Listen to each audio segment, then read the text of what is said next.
It used to be the sound of Christmas morning. You'd wake up to your sugar mouse and your chocolate Santa, and you'd open the little slim box and blow a few desolate notes on your new mouth organ. Most of us got no further than that. All you have to do is blow and suck, and then you've got notes. But it's what you do with it that counts. The harmonica, bringer of democracy to music making. Every home has had one, somewhere. It was the first musical instrument of the industrial age, and this is its story. This is the subject today, right? Companion of isolated men, from shepherds to astronauts, because it was the first musical instrument in space. We have an object.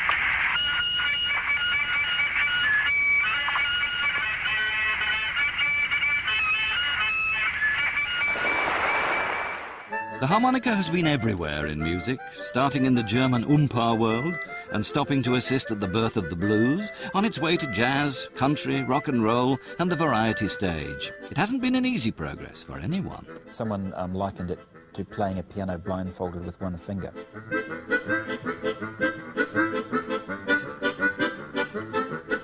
And though the harmonica has found a home on the classical concert stage from time to time, it's usually been patronised as the tin sandwich or even the gob iron. The musician said, throw that toy away. Get a real instrument. The guys in my band still say, ah yes, time for a solo from the novelty instrument, I think.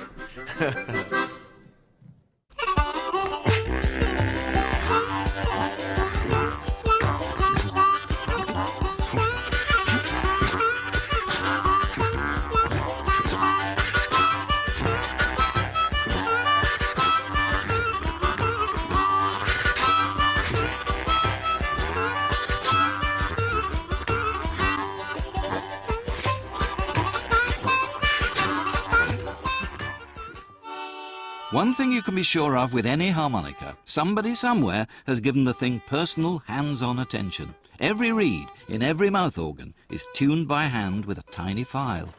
The parts, though, are turned out by machines. In the case of the Seidel factory at Klingenthal in Saxony, the same machines that were used 130 years ago. Brass reeds of varying lengths are stamped out and mounted on a fixed plate. As air flows in or out of the harmonica, they vibrate to produce different musical tones. The most popular harmonica is the 10-hole diatonic, whose blow reeds and draw reeds combine to give the player a standard major scale, like the white notes on a piano keyboard. Historically, the harmonica is a free reed instrument from the same family as accordions and concertinas, and as usual, it was the Chinese who first made music in that way, through the medium of the sheng. Basically, the principle is free-flowing reeds, which is suck and blow, like bellows, or breathing in and out, which is what the harmonica does. And this is from Thailand, this is cool. It's called a calm, and it sounds a bit like this, but it's free-flowing reeds. It's bamboo, and it's got wax around the chamber here. And there's holes on it to change the notes, so I can give you an idea by playing a little bit, if you like. Which you go.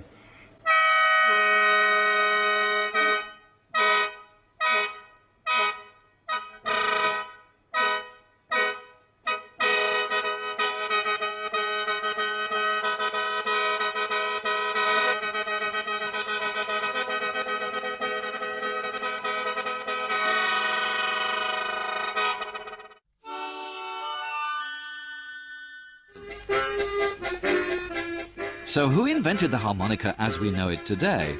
By common consent, it came out of German-speaking lands, but beyond that, it's a comedy of claim, counterclaim, and denial. We cannot answer this question. There were many inventors, many people tried to construct instruments with free reeds. In Vienna, in Paris, in London, in Thuringia, also very early in Trossingen. Nobody knows exactly who invented the harmonica, but there are many stories, and I know the name Friedrich Bushman. One name always pops up, which is Bushman. There's no special name, not Mr. Bushman. Family letters from 1828 state that Friedrich Bushman had a harmonica of his own devising, but it seems certain the instrument had been seen in Vienna at least 3 years before that.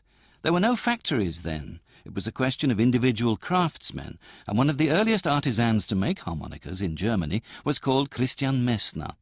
You know, here in the Black Forest, on the border of the Black Forest, we had a lot of clockmakers.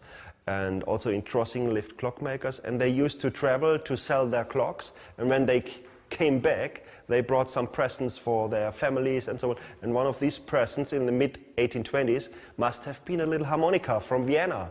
And Messner noticed, oh, it's nice, he played, he repaired, and his comrades asked, oh, make me a harmonica too, I want. And he noticed it's a good business, and so he switched to the first harmonica maker in southwest Germany, maybe before Saxony and other countries, but after Vienna.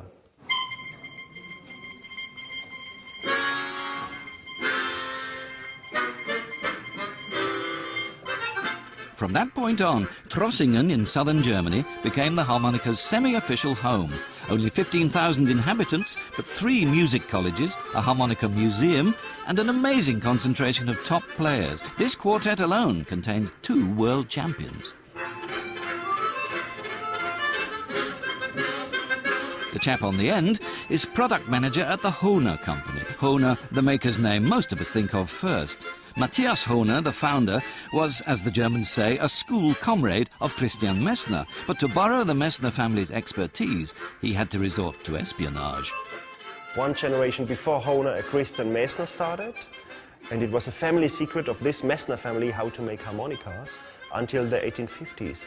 But then a nephew of the Messners, Christian Weiss, started his own business, and he was a school comrade of Hohner. Hohner visited this school comrade Christian Weiss to get the secret how does he make the harmonica. So he visit, like you can visit a school comrade, oh hello, say hello, and after some hours they noticed, oh, Hohner is looking, and he was kicked out. And with this kick out, the big career of Hohner started in 1856 here in the town of Trossingen, and 1 year later he officially founded his shop 150 years ago. But he had no other choice. He had to be a spy because it was family secret of Messner and Weiss. One of his strategies was to buy anybody else who was also producing harmonicas at the same time. So in Trossingen you had dozens of harmonica factories, and in the end you had 2, 3, and then nowadays you have only Hohner.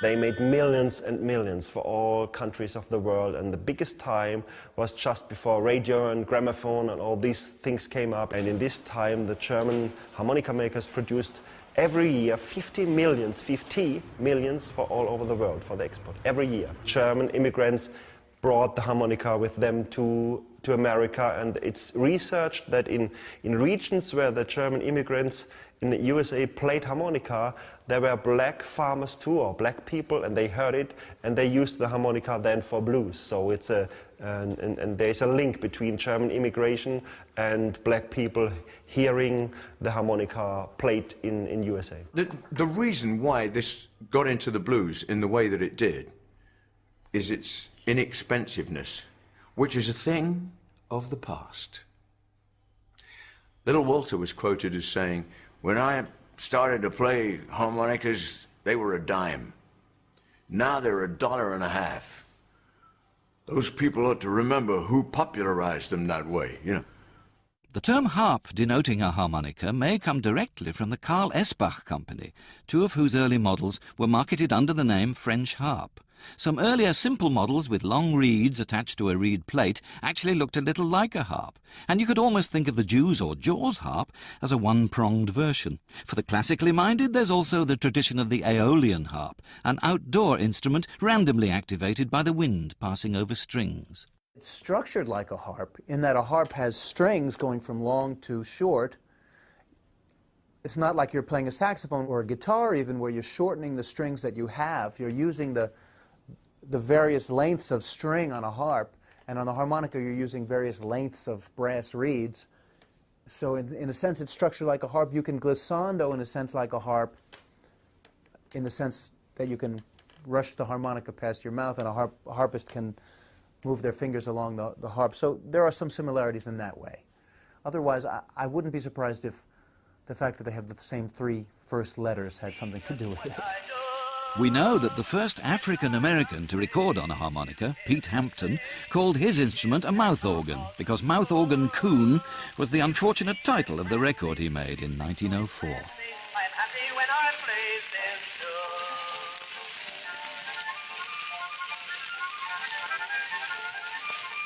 It was a couple of decades later that the mouth harp joined in with the new blues craze. For that to happen, there had to be a radical departure from the manufacturer's intentions. I think the blues gets a lot of harp players started. So most of them use this harmonica here, which is the 10-hole diatonic. And I mean, it wasn't designed for playing blues. It was designed by the Germans for... It's got basically 2 chords down the bottom end, a blow and a suck. And they're there so that you could play the melody in the middle octave out of the right-hand side of your mouth and slap your tongue off on the left-hand side to get this kind of like Bavarian pa sort of style. I'm not very good at it, but this is roughly what the Germans intended for the harmonica.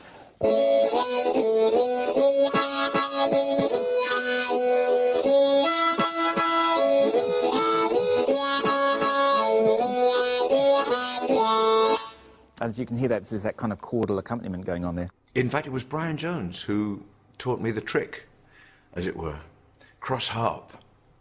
Up until that point, I had vaguely been able to play the odd Jimmy Reed phrase, because he played harp in first position, which is the key it's in. And this is why most of the time he stayed at the top end of the harp, which is where you can most easily bend the notes in first position. And so you get that kind of particular Jimmy Reed style, which all the Louisiana players copied. And that was, I couldn't even do that really, but I could have a go at it. And then Brian said, no, cross harp is what you do. You take a C harmonica and don't play it in C, play it in G. And so that was it. That was breakthrough for me. If I have a harmonica in the key of A, I will be playing blues in the key of E. Yeah? So all harmonica players have a small table in their harmonica holders so that they know what key is. It's actually in the circle of fifths. And so you take the wrong harmonica to play the correct music, and you play it completely differently than you would a German song.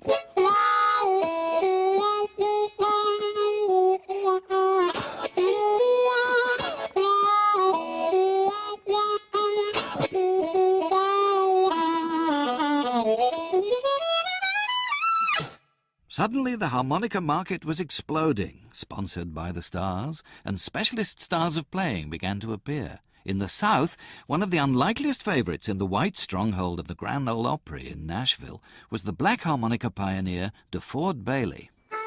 I mean, I can understand how he could be on the Grand Ole Opry every week, week in, week out, or at least very, very often, because it must have been amazing to people who just played Turkey in the Straw and things like that, to hear what this guy could do.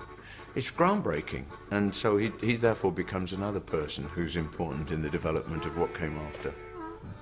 Joe Filisco demonstrates Bailey's hectic train sound.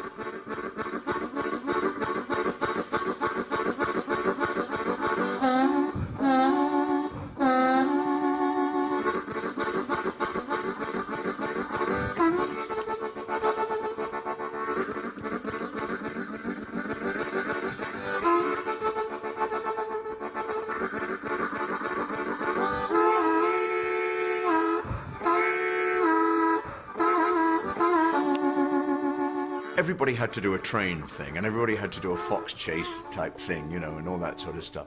Do you know, I've never perfected one of those, although I've been playing for over 40 years.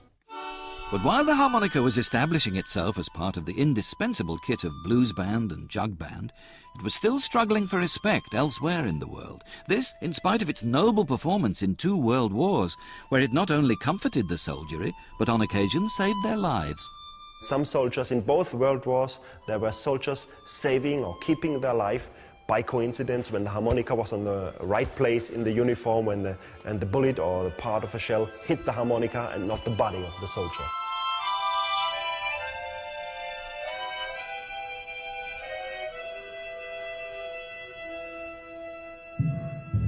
Hurrah was purportedly the cry every good German soldier gave when war was declared, and Hohner, ever the opportunist, capitalized on their patriotism.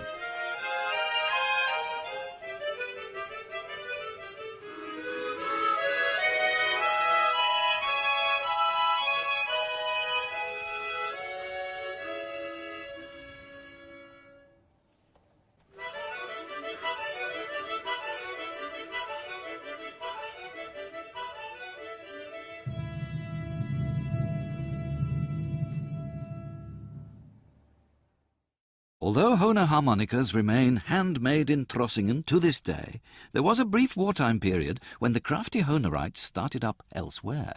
He would pick the same model and change just the cover plates, and in the wars this was very clearly. The Hohner managers decided to found a branch factory, a little one in Switzerland. It's close to here, and so they made a harmonica label Helvetia Harmonica, and they printed the soldiers of the enemy countries in this time on these boxes and sold it as Helvetia Harmonica to England and France and these countries. It was a big scandal, but Hohner told the politicians it was to get money from other countries, and we will turn or we will switch to other boxes. So they stopped to make the soldiers on it, but they continued to sell Helvetia Harmonica to England and France until 1916. So important was the harmonica in the war effort that Ronald Chesney was asked to give the forces lessons. How to play the harmonica, I think it was, that I had a weekly program. I had letters from all over the world from guys who had harmonicas, and they were in the desert and they got sand in it, and how did they get it out, and all that sort of thing, you know. And I used to, yes, do a lesson on how to play the harmonica on the radio. I said, you blow in this hole, then you suck in that hole, you know. Of more debatable value was Chesney's contribution to harmonica fiction in the 1945 film They Met in the Dark, where his playing sent coded musical messages to eagerly waiting spies.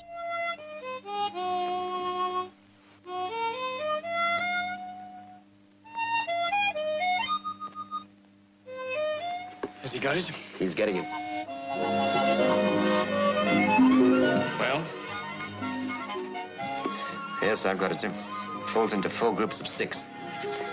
2G code, I think. 2G is right. Makes it easy. Dandelion sails 23:30 hours tonight. It might have been less trouble just to walk across the room and tell them. The supply of harmonicas to our side must have been restricted because Ronald Chesney himself was suffering a shortage. Harmonicas don't last very long. If you play them and you pull notes around, you make the notes go flat, you make the note go boo, it makes the metal of the reed go funny, and in the end the harmonicas had it. So after a few weeks, generally most harmonicas in those days packed up, went out of tune. You could tune them if you knew how, but it's not very easy. So anyway, I was running out of harmonicas because during the war. So after the war, I got permission to go to Trossingen in Germany in 1946. I got to drive. I drove a car all that way through all the cities which had been demolished. Nobody liked the look of me anyway. And I eventually got to Trossingen, and I gave a concert. And they gave me 400 harmonicas. So I was set with harmonicas for quite a few years. One of the reasons for Chesney's appetite for new harmonicas was his demanding repertoire, which included the most famous breakneck showpiece in the book. I made a record of the Flight of the Bumblebee, which I don't think anybody else has ever done before me. And if you think about the Flight of the Bumblebee, it has to be played very fast, and it's all blow suck, blow suck, blow suck, and you know, so it took a bit of doing, but anyway, I managed to do it quite well, I hope.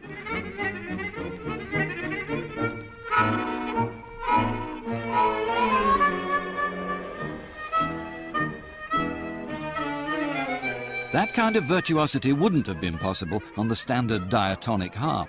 This had to be the chromatic harmonica, developed from 1914 on and popular since the mid-20s. And it's here that the narrative of the harmonica splits in two. A mouth organ orchestra in Germany. Each musician has many harmonicas and changes from one to another to get the proper tones. A unique German band, but the music is American. Later on we had the chromatic harmonica, which is actually two harmonicas built into one.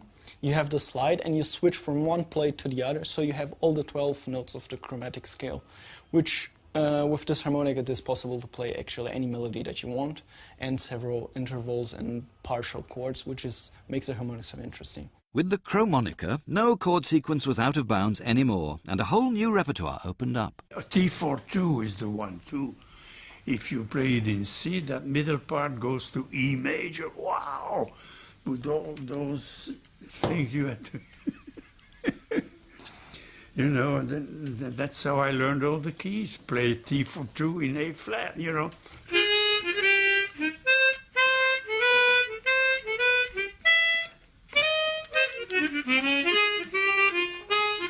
Etc., you know. And and after a while, you know, the musician said, throw that toy away, get a real instrument. I got so sad about her, how can I be glad without a blue? In fact, that was the official view of the American Federation of Musicians, their trade union, when in the early 40s they ordered a ban on recording. The harmonica, not counting as a real instrument, was exempt, with the result that harmonica hits were created. Within 3 years they were topping the charts.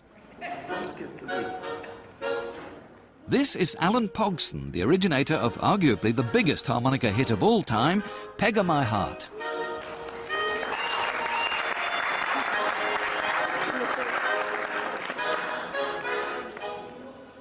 The beast he's grappling with is a chord harmonica. Pete Peterson, the arranger of the track, recalls meeting Al Fior of the original Harmonicats and seeing such a strange new contraption for the first time. And they had a harmonica club, and he showed up one time, and the night we met him, he had a chord harmonica that his uncle had made for him. His uncle was a professional musician, and his uncle had, I guess, designed or maybe actually made it out of different kinds of harmonicas, and he put them together in a rack so that he could play all these different chords. And he was very good at that. I mean, he just knocked Jerry and I's socks off because he could move around so fast. Concert music composers didn't seem to share the AFM's disdain for the harmonica. Masters as diverse as Vaughan Williams, James Moody and Malcolm Arnold came to write extended works for the instrument. Vaughan Williams's Romance for Harmonica and Orchestra was written for Larry Adler. An equation, harmonica equals Larry Adler. The 1920s have been the most exciting time for the harmonica, and Honam had big ad campaigns, especially in USA, other countries, and in USA. They made contests for young people to be the city champion and champion for harmonica playing. And we know the biography of Larry Adler. He wrote it down. It was, I think, in Boston when he went to such a contest as a pupil, and he won. And so it was the start of his career. He switched to the chromonica then and played for Hollywood and all this. I heard a Larry Adler record, of course. I think it was either Caravan or Night and Day, or some of these days. Something like one of those 78s, and my phonograph is there, you can see it. And say, I'm going to buy one. I was planning to become a math teacher and was not an Einstein. I wound up flopping at the examinations, you know, but then music became my life. When I was 16 years old, before the war, gave me a harmonica for a birthday present, and then a record of Larry Adler. And I heard Larry, I was so impressed that I practiced very hard. And I went to buy another harmonica in a big shop in Charing Cross Road, and they asked me to play it, and I did. Oh, they said it was so good. So I got an audition to play in a theatre. In fact, the first theatre I ever played the harmonica in was the Windmill. And I used to stand on the side of the stage when all the nude girls would come on, because I was the only one allowed to stand, because I would follow them to wake up all the guys who were sitting in the front of the theatre who'd been watching the girls. He was the first person to take the harmonica out from the, shall we say, kids' pockets and put it into the concert hall.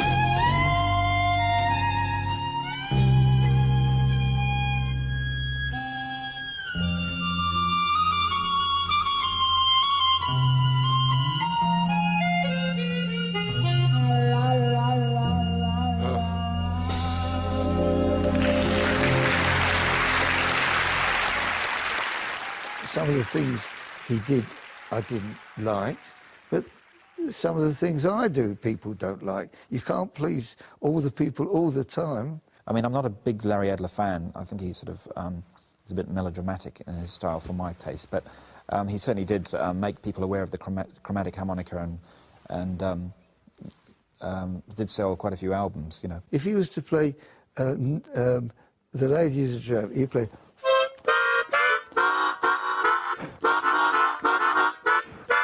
and chords like that. And in some instances, the chords, because of the nature and the engineering of the harmonica, you can't play chords. You can only play 2 or 3 chords.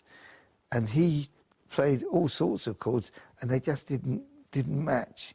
But nobody else was doing it, so consequently, who cares? He entertained the public, and that's the important thing. Larry Adler never caught the British mood better than in his theme for the 1953 film comedy Genevieve, composed at a time when he and America had fallen severely out of love. He was, unfortunately, a victim of the McCarthy witch hunts, and he had to leave America, not because he was a communist, but because he wouldn't respond to their requests for information of people who he knew who may be communists. And he said, I refuse to answer. Anyway, he was blacklisted, and he came over to England. He never went back to America. And he did a lot of work in England on films. The most prestigious one was Genevieve.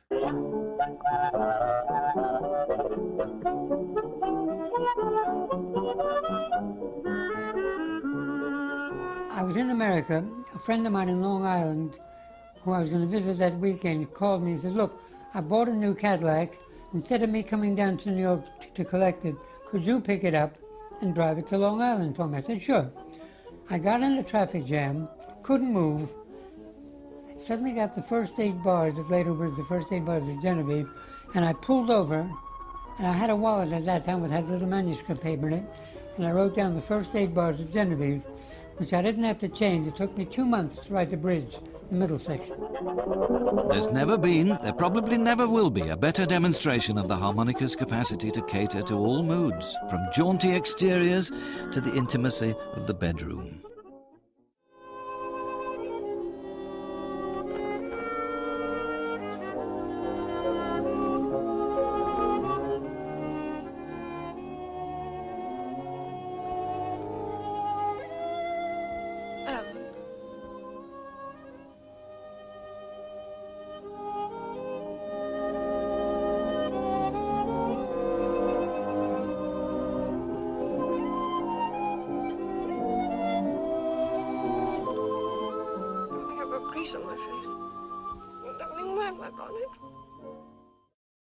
When the credits came out, it didn't say music by Larry Adler. they said music by Muir Matheson. Muir Matheson was the conductor of the orchestra, but he didn't write the music.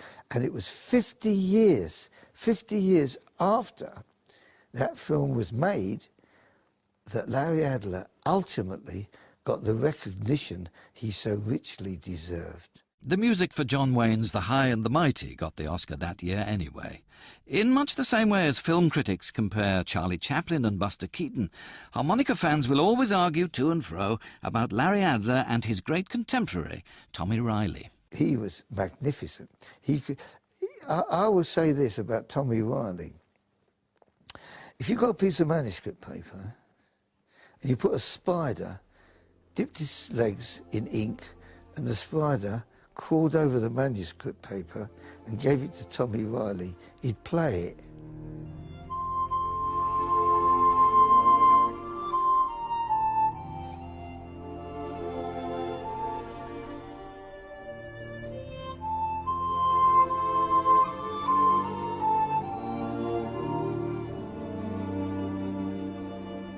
Captivating tone he had on the harmonica.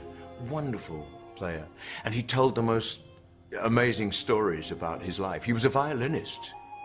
He was originally a violinist, highly influenced, he said, by Jascha Heifetz.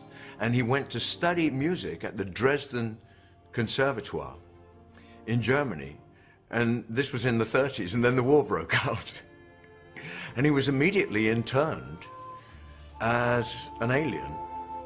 And he couldn't play. But, you know, he hadn't got a violin. But being Canadian, he got really good food parcels every week or every month or something. He got these wonderful food parcels with real coffee. And he was able to trade his real coffee for mouth organs with his captors, because all they had was made out of acorns. So, all the time through the war, he learned how to play the harmonica and never played the violin again.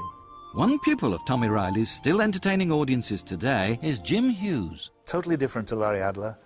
Very clean, clinical almost approach to playing. And of course, I got to know him. I got to know both these guys. And Tommy was a real concerto player, you know, a real... But of course he played violin before, and he applied that technique and this musicality to the way he played the harmonica, and I suppose I've been influenced greatly by Tommy Riley. For an insight into Tommy Riley's musicality, this film of him at home giving a masterclass to Jim Hughes is priceless. Try and lean on this first note, like this. I'll play a couple of bars for it. It gives rhythm to it if you bind the first two together, you see? I see what you mean.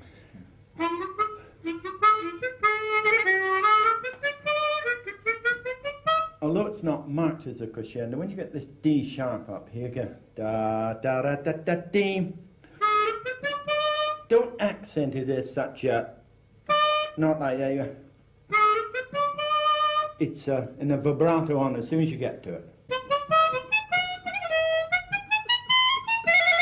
Now this one, if you go up at the natural way, it's not music, you get... And you might miss the note too, but if you go up crafty like I do, you don't get any of this, you see. I stop trilling, I move up to the F, and then play it again as an E sharp. So I get... It's a professional sound. The other one, listen. Yeah. You know, it's a sort of mouth organ sound.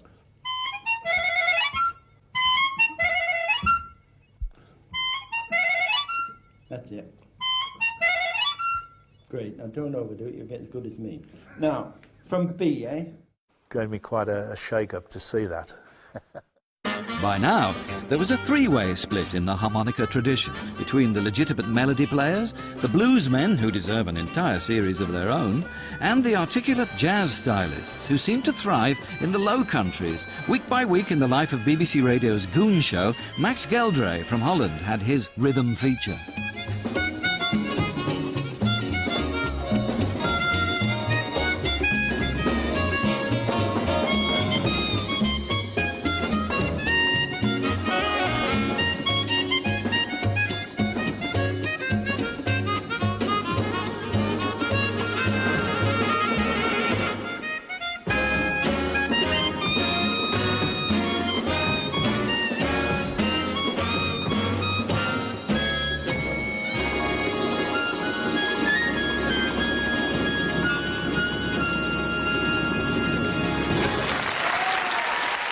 While from Belgium, Jean Toet Tielmans, now Baron Tielmans, alternated in his career between top-class harmonica and guitar playing. This sublime solo in a Paul Simon performance shows how effortlessly fluent he's always been.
The 60s were a strange time for the harmonica, good and bad. On the one hand, some of the blues masters from America were touring here at last, and available to be seen by our own young players. One of the most spectacular visitors was Saunders Terrell, known to the blues world as Sonny Terry. Oh, he's a genius. He's a giant. When I went to university, a friend just dragged me along to this concert by these two old guys I'd never heard of, Sonny Terry and Brownie McGee. And I went along and it was an amazing experience, really. I mean, it's totally out of the blue, this sort of earthy, kind of primeval blues music. And especially the harp, Sonny Terry's harp just blew me away. And so I went out the next day and, bought a harp and went down to a record shop to ask, if I could get any records with some, harmonica on them. And they sold me a Bob Dylan record to start with. I still go, whoo, whoo, whoo, like everybody does, don't they?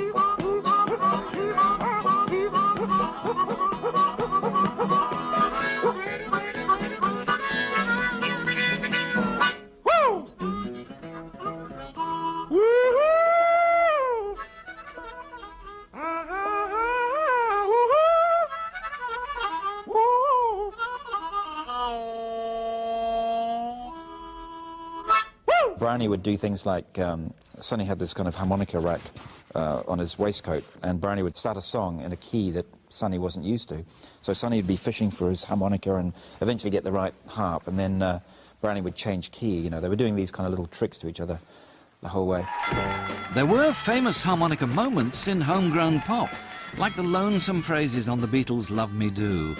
It's probably time to stop arguing over who played them.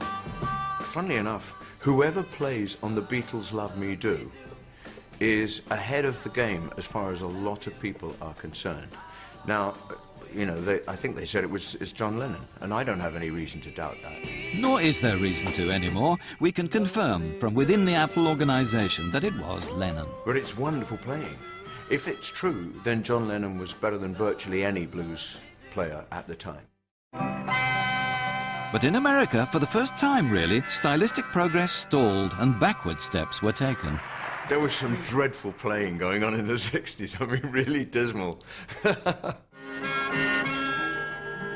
As harp playing goes, it's kind of rough and ready and a bit sort of sometimes discordant, and I don't mind it at all.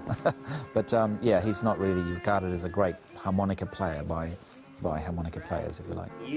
Has there ever been a good player who uses the Dylan-style neck attachment? A journalist offered the Times a piece in which, to commemorate Bob Dylan's 50th birthday, he would ask 50 different people what they would give Bob Dylan for his 50th birthday.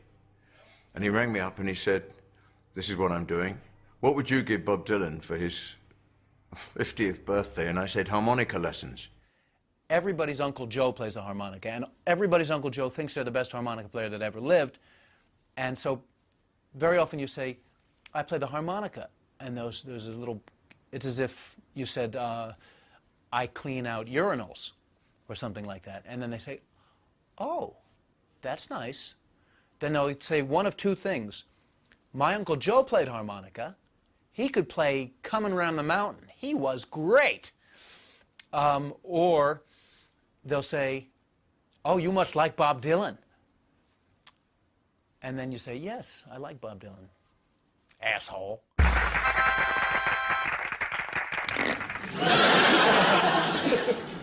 I've done that for a long time. No. I never will again.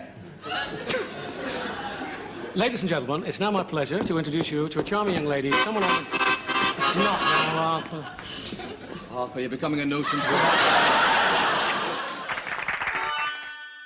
It was inevitable that someone would plug in the gob iron. Not the instrument itself, just a microphone and an amplifier, but they made a lot of difference. The early 60s, around 1960, TV came up, the beat music, the guitar, so the world became louder, and the tiny harmonica was too maybe not loud enough. So this was one of the famous musical textures of the 60s. With electric, you inevitably rely to a certain extent on the equipment that you have. There are things that you can do with acoustic that you can't really do much with electric. You have to have, for instance, enormous hands and a small microphone to do much in the way of hand vibrato when you're playing electric. There's all kinds of other things that happen. I mean, for instance, if you just sling on a bit of reverb, as little Walter often did, then notes overlap that you know, which doesn't really happen when you play acoustic. I used to go and see this band called Alexis Corner, who Charlie played with for a while, and they had a harmonica player called Cyril Davis, and I'd never seen anyone actually play the harmonica. You know, I'd heard the records, but I didn't know actually how you made the noise, you know? I mean, it's weird, but how would I know? Because no one showed me. So then he showed me. He was a very taciturn and difficult person, and he didn't want to show me anything, and he told me to f*** off, basically. But I did manage to glean some small bits of information. And, you know, I had what microphone to use and play it through an amp and all these things.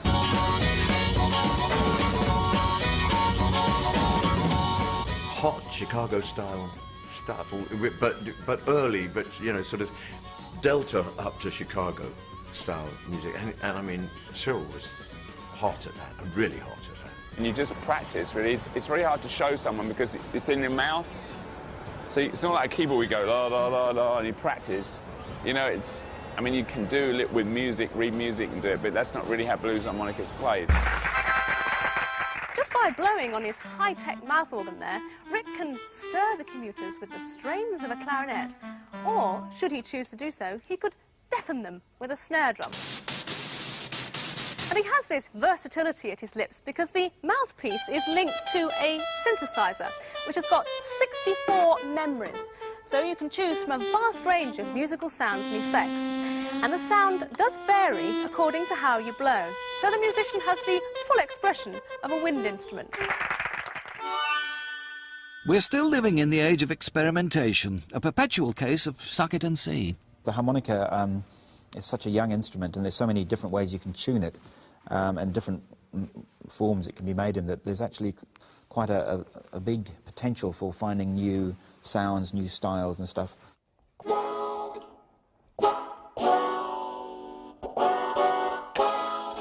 Steve de Bruin, another Belgian, has been busy multi-tracking himself. It's a kind of way of working on a solo performance on the harmonica, where I loop myself and I can put several layers of harmonicas on top, sometimes a little bit of beatbox. And it's actually trying to make a musical world that can, like a soundscape, just with a couple of harmonicas, which sound like a whole orchestra. That's what I'm trying to do.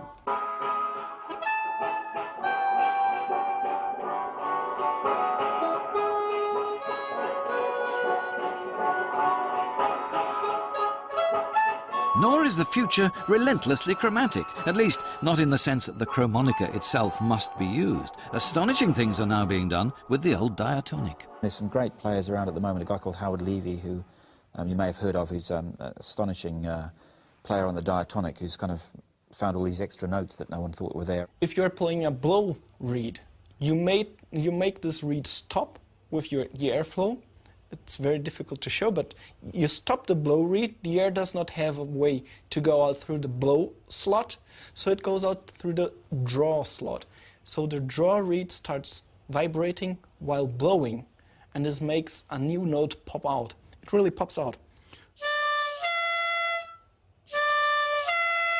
So the notes in this hole would be blowing and drawing, and I have a third note which wasn't there before.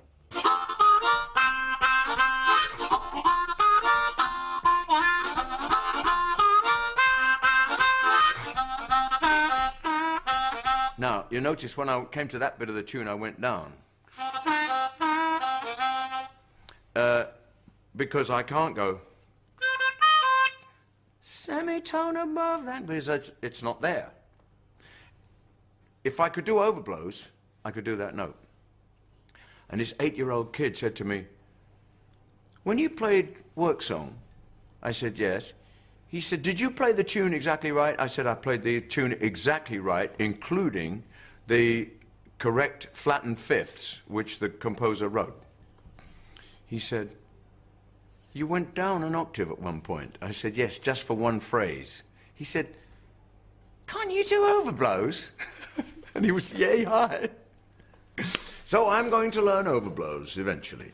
There's some freaks with the you talk about the chromatic note, but there's that freak with the diatonic, Levy. Howard Levy, he plays all the tunes with the diatonic harmonica. He's so talented, he didn't use the slider. He didn't need it. You hear him and you think, you can't believe your ears. You want to show too much. Here is Howard Levy, and at last a version of Amazing Grace that has Amazing Grace notes in it.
It started about 20 years ago to discover how the harmonica really works. And we have a whole new way of playing the harmonica, and this is kind of a trend that started about 20 years ago with Howard Levy.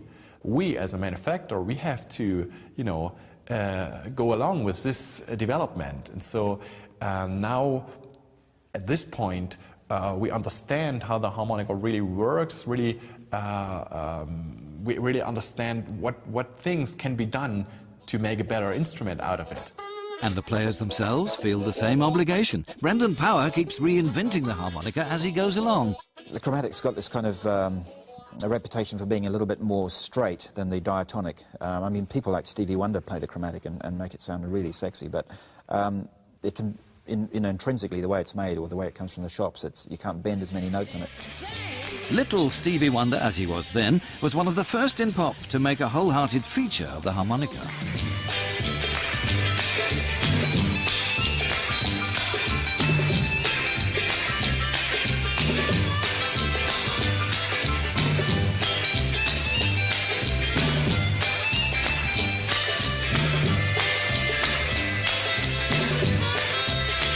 You can alter the chromatic to make it more bendable and more expressive. So for me, that's my main interest, is you know, fooling around with the chromatic and trying to make it more bluesy and sexy and sort of expressive. That's with this, right? But without this.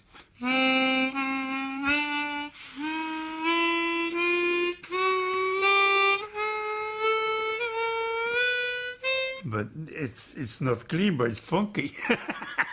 Basically, it's purely arbitrary. I mean, the Germans came out with this so-called Richter tuning back in the late 19th century, and then there's a thing called solo tuning on the chromatics. But these are purely arbitrary. I mean, you can change them radically basically what you do is you, if you want to lower the pitch of a reed, you add some weight to the end of it, which can be, most people would use solder, and you can drop them by a huge amount, even an octave or whatever. Brendan has customised some harmonicas with new tunings in pursuit of musics from different cultures. For example, Irish folk tunes.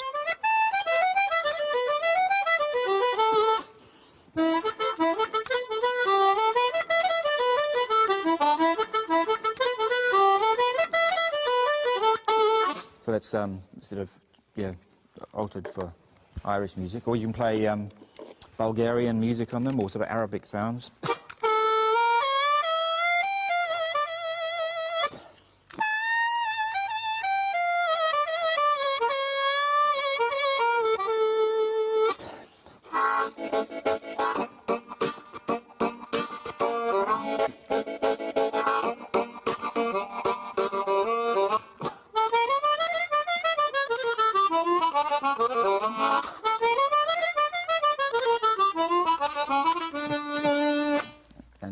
And so on. So really, if you have you know, play the two different types, well, certainly for me, it makes it easier, and have them in different tunings, you can cover quite a, you know, a range of different kinds of music.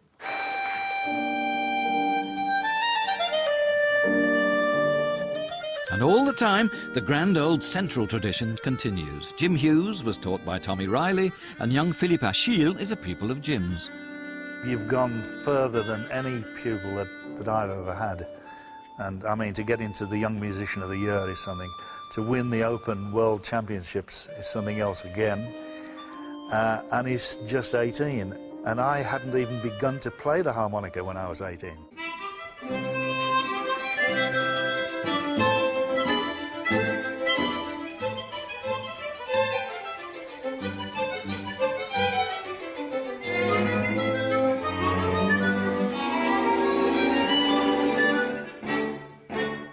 This is a really wonderful experience, and I'm glad that I'm at the end of my career, and I feel that it's all there now. I feel that I've done my work, as it were, because the harmonicas have been my life for, well, since I was 18. If I can make people happy through my music, then that's what I'm going to do. I mean, I don't quite see it. I mean, I do realise this kind of weird, kind of like responsibility thing going on, like, you know, with great power becomes great responsibility or something. But I'm just a musician. I'm just a guy who likes playing music, and I'm just going to continue doing it for as long as God lets me. Well, he's a little genius, I think. And there's the future of the harmonica, right there. Yeah. In fact, the harmonica is still uniting generations and styles all over the world. The legendary Tuesday afternoon sessions in New York City, featuring the likes of Charlie Layton and William Gallison, have never been filmed before.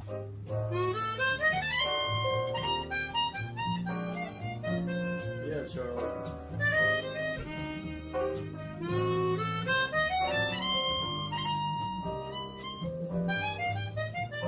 I was playing on 57th Street with a guitarist for a few years after I got out of college, where I made my living playing music on the street. And that's where I actually became a decent harmonica player, just by playing 8-10 hours a day.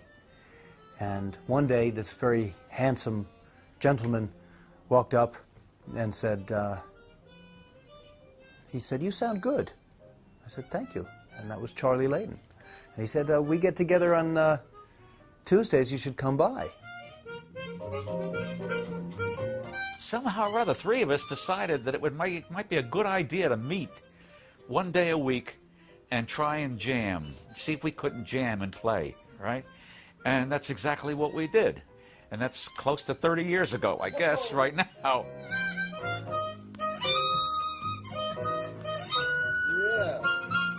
I've been coming up here probably almost just about every week. I would say I've made 90%, 92% of the Tuesdays for the last 9 years, and it's always been a fabulous, it's always been a pleasure aesthetically. It's always been a great learning experience. I've learned so much from these three guys, and I say without exaggeration, you're looking at four of my favorite harmonica players in the world right in this room.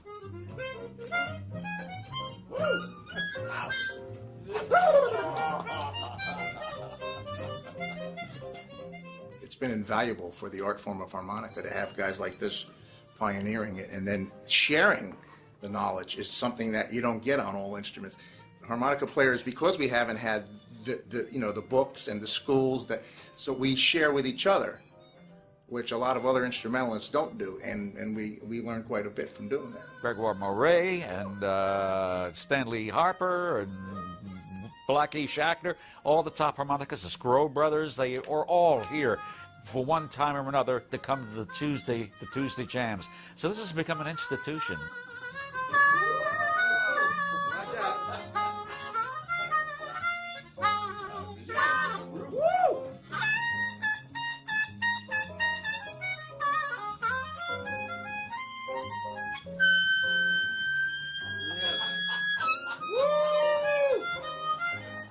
Friendship is the most interesting thing to me. I mean, we all like each other, but the important thing that we think is that they play harmonica. The harmonica was invented as a toy and was never really expected by its inventors to make any particularly great music. And to take something like that and play something really beautiful and meaningful, using all the values of music, rhythm and melody and phrasing, articulation and tone, and bring that to life on the harmonica, there's something very gratifying about that. It would be like making a movie on a little Super 8 camera that you find in a junkyard and making a really good movie. The harmonica is a piddly little instrument with tiny little brass reeds, but there is something about the harmonica that makes it very special. So if you get a chance to put a harmonica in somebody's Christmas stocking, go on, do it.